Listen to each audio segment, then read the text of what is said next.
You can imagine how it works. For some reason, everyone knows how spaghetti is made, even though they've never seen it. So the soft dough is forced through a small hole, a spaghetti-sized hole. But the difference in this case, in our case, is that instead of using dough, we're using clay.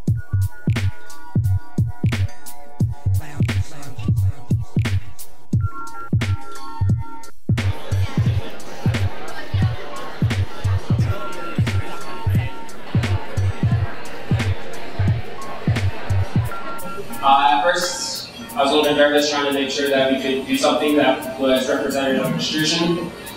So after a little bit of research, I found that there are quite a few things that are done